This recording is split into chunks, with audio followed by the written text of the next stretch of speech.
A very pleasant morning to all my dear children. Welcome back to English Online class of Sri Gokulam Public School, Guruvayur. I am Ramya, your English teacher.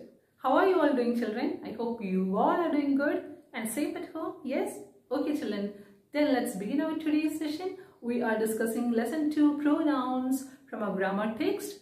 Today we will discuss some of the types of pronouns like possessive pronouns, distributive pronouns, reflexive pronouns, emphatic pronouns, and also relative pronouns. In the last session, we discussed what is a pronoun and the other types of pronouns like demonstrative pronouns, interrogative pronouns, and also personal pronouns. So just have a quick revision of what we have studied, children. What do you mean by pronouns?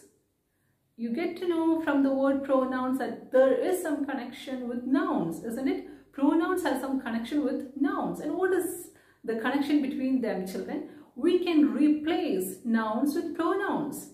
Pronouns are used in place of nouns.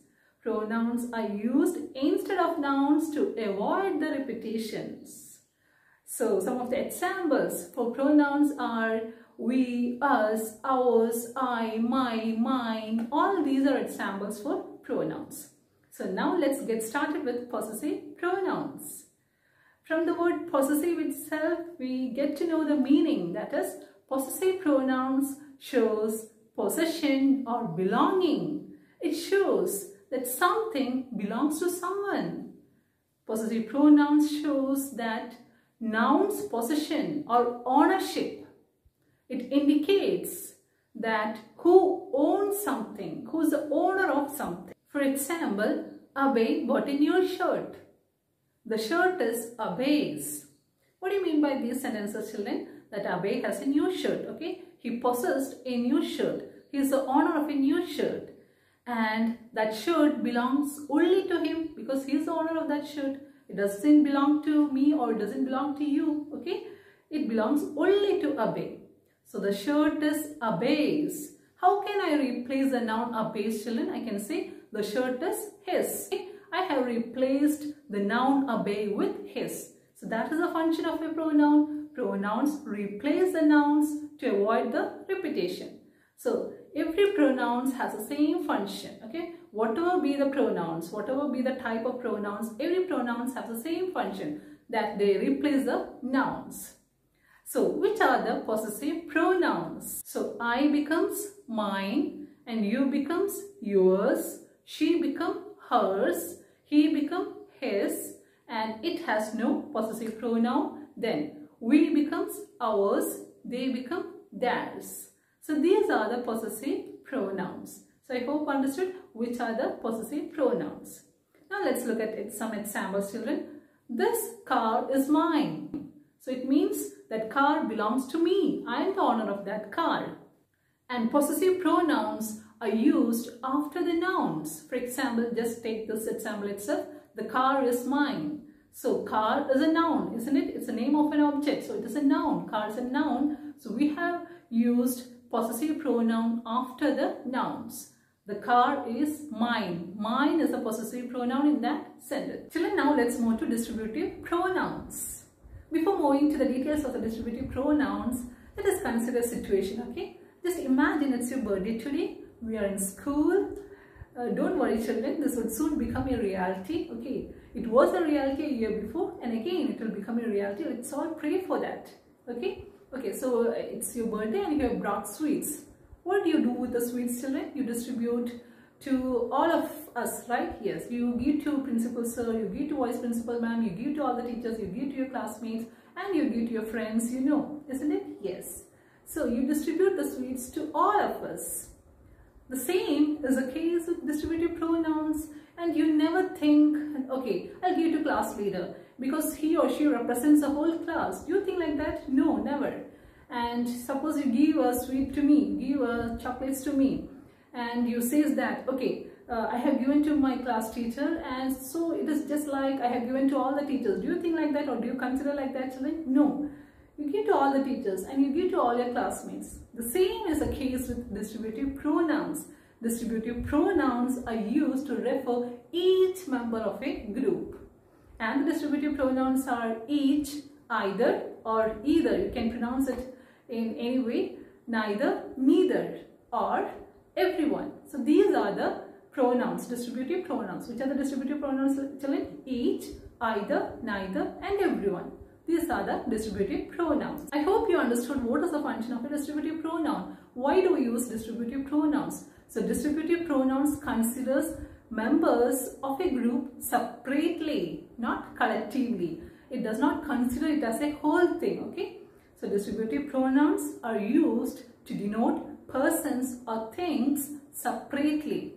That is why they are followed by singular noun and singular verb. Let's see an example. Okay, children? So you'll have a better understanding. For example, each new day is different. Here, day. The word day is a noun. After each, we have used day, and day is a singular noun. Okay? Day is a singular noun. I haven't used each new days. That's wrong usage, children. When we use each should be followed by singular noun. Each new day is different. And we use is in order to show that it is singular verb. Okay.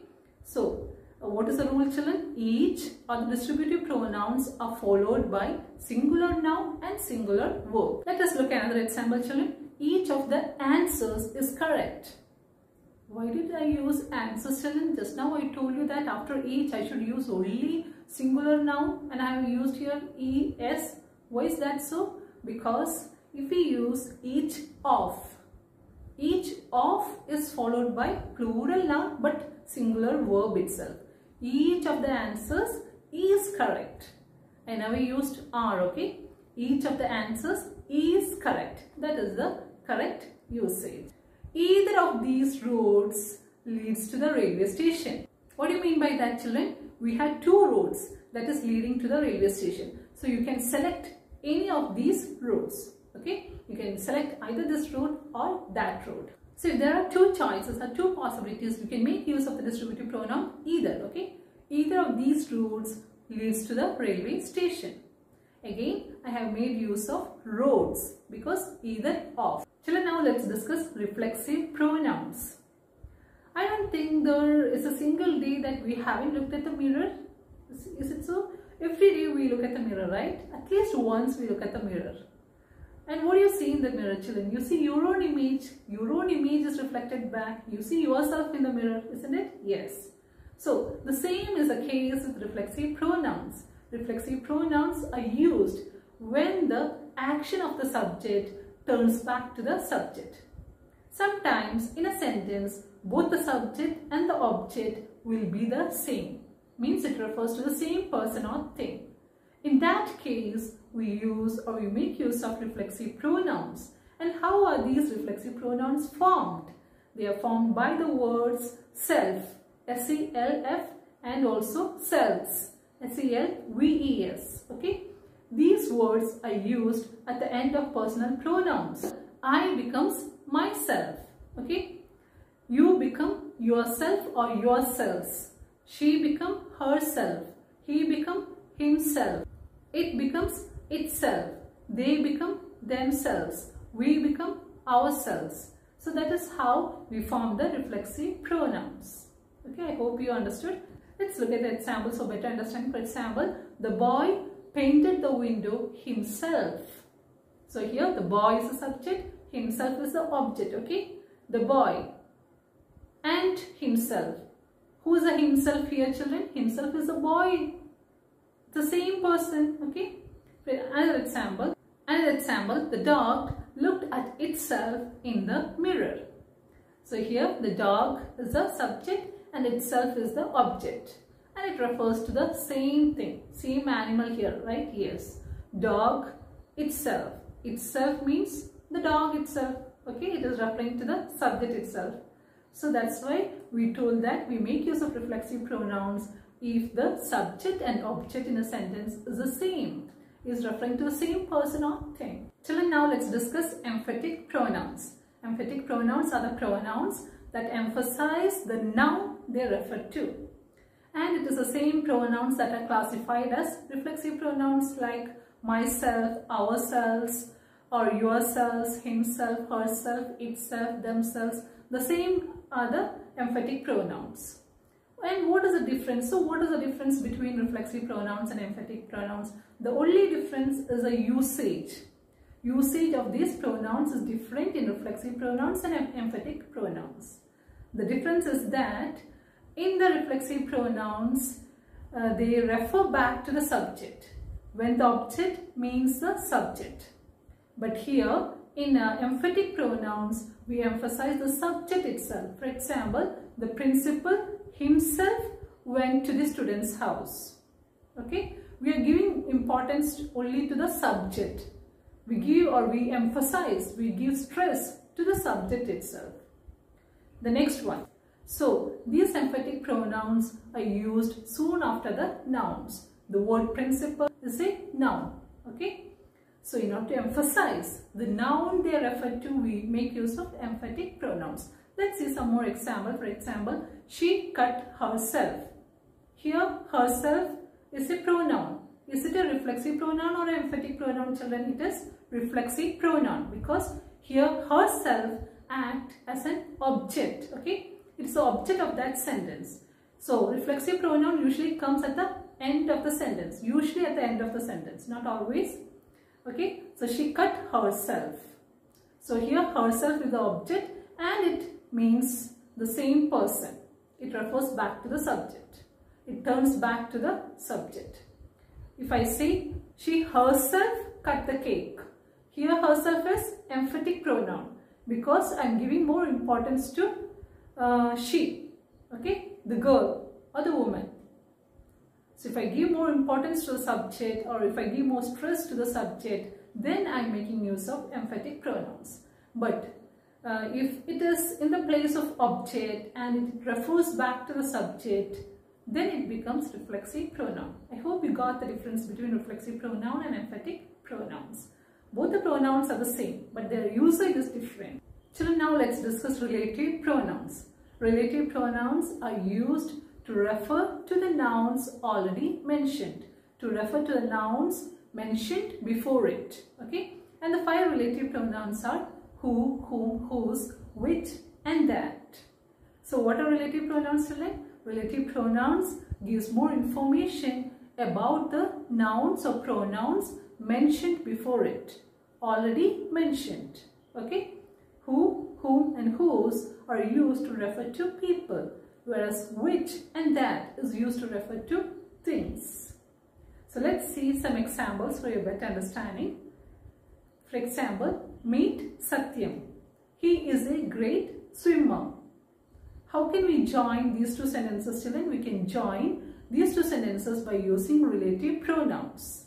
So relative pronouns can also be used to join sentences. Here, which is the apt or which is the correct relative pronoun, children?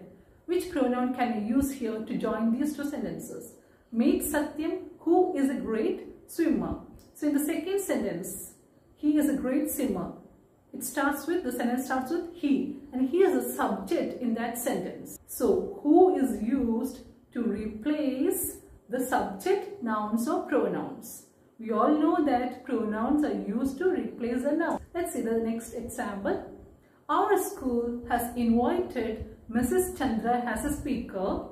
You admire her so much. Which relative pronoun can we use here, children? Our school has invited Mrs. Chandra as a speaker whom you admire so much. Here, why did we use whom, children? What is the difference? Let's see. Our school has invited Mrs. Chandra as a speaker. That is the first sentence, right? You admire her so much. So in the second sentence, which word refers to Mrs. Chandra? It is her. You admire her so much. So here, her acts as an object. It is the object. Okay. So in order to replace object, nouns or pronouns, we have to use whom. So whom is used as an object and who is used as a subject. Okay. It replaces the subject, nouns or pronouns, and whom replaces the object, nouns or pronouns. So I hope it's clear for you. Next, whose. Whose, the word whose is used to show possession. Children, now let's do the textual exercises. Take page number 15, the very first exercise. Let's get started. Let's see the exercises. These books are dash. So they have given you two options, my, mine. Which is the correct pronoun, children? It is mine. These books are mine. We have already studied mine is a possessive pronoun. It shows that these books are only mine. Okay, it does not belong to anyone else. Next, the peon delivered the letters dash himself or itself. It is himself because itself refers to the non-living things. Okay, the peon delivered the letters himself, and it is a reflexive pronoun. Here, himself is used as an object. So I hope you will be able to do the rest of the exercise. Okay, try to do it by yourself. Children, I hope you understood the topic clearly. What is a pronoun and also the types of pronouns. Go through the notes and practice the exercises for your better understanding. Okay. So children, it's time to wind up our session here. That's all for today. See you in the next session.